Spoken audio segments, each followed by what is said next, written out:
hoje também, né, cara? Hoje a gente acordou com a notícia, né? A galera da madrugada aí tava acordada, foi pega de surpresa pela passagem também do Jô Soares, né? Que é um cara que acho que marcou gerações, né? Gerações, pode falar isso.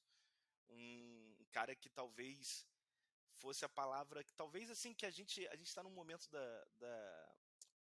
do jornalismo, da imprensa, da comunicação, que assim, acho que isso muito explica talvez a fase que a gente está vivendo, né? Não sei se geracional, mas assim, da questão do cara que era um cara que era popular, que sabia se comunicar como ninguém, e também e também era erudito, né? Ele também era um cara que tinha conhecimento pra cacete, que era um cara que sabia falar, sabia conversar, né? Eu acho que cada vez mais a gente está perdendo um pouco,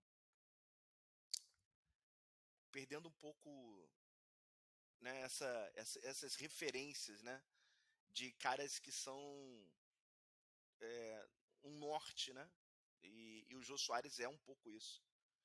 E, e eu sei que, assim, a galera. Eu sou da época, né? Que eu peguei o Jô comediante, né? Peguei o Jô comediante. Então, e ele fez essa transição para talk show, né? Para ser apresentador de talk show, que na época não tinha no Brasil. Era programa de auditório, você tinha programa de auditório, né? No Brasil sempre teve programa de auditório, a Hebe, Ney Gonçalves Dias, você bota aí vários caras aí de programa de auditório, Silvio Santos, Chacrinha, mas o formato americano do talk show, lá do late night, do americano, o Jô trouxe pra cá e caiu como uma luva, né? Porque o cara tinha conhecimento de tudo, né? Música, artes, política, né? O cara, a história dele, né? Ele até tem a biografia dele que eu não li, né? São dois livros a biografia do cara. A história dele toda, né? Morou fora quando criança, voltou, foi diretor de teatro, foi roteirista, então assim, é uma parada que eu imagino impactante. Ele não, a última aparição dele pública, né, foi tomando a vacina do Covid, né? Então, é uma coisa assim que fica aquela sensação de uma referência que marcou, né, cara? E assim, todo mundo, né? A galera que ficava um pouquinho à noite, criança, adolescente, assistindo Jô Soares 11h30. Eu não sei se vocês lembram disso, me passou agora na cabeça. Ele fazia mesa redonda, vocês lembram disso? Mesa redonda de futebol na época da Copa. Não era isso? Aí ele chamava só mulheres, eu acho. Tinha isso, eu acho também. Ele tinha essa coisa de falar de futebol também. Ele frequentava, ele apareceu assim, tem um momento que quem quiser caçar aí no YouTube, é, ele ele era fã da ESPN, né, do programa da tarde, do bate-bola da tarde da ESPN. E aí ele meio que ele meio que apareceu lá, né? Assim, para aparecer, para dar um alô, e os caras, caraca, o Jô Soares aqui, né? E ele, funcionário da Globo já, né?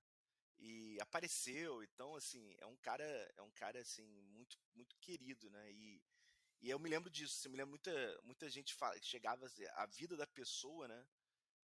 Os anônimos e os famosos, assim, ou que estavam indo pra fama, é, meio que não vi, Luiz, vou ver.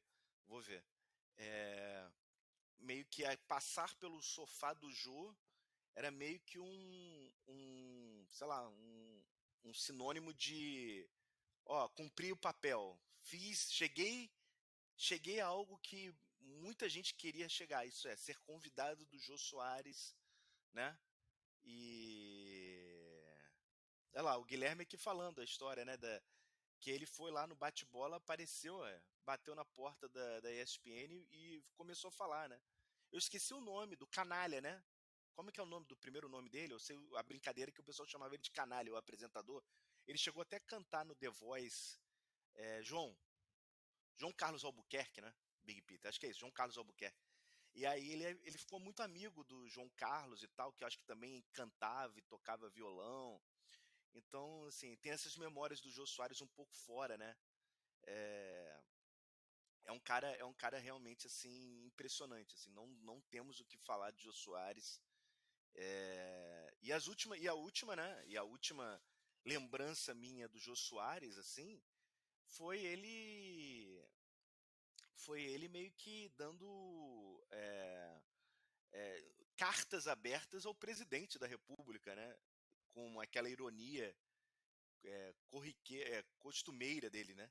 De, de criticar, de espinafrar a pessoa, sem a pessoa às vezes até descobrir que estava espinafrando, né? Então, fica aí essa memória. Eu sei que tem um momento aqui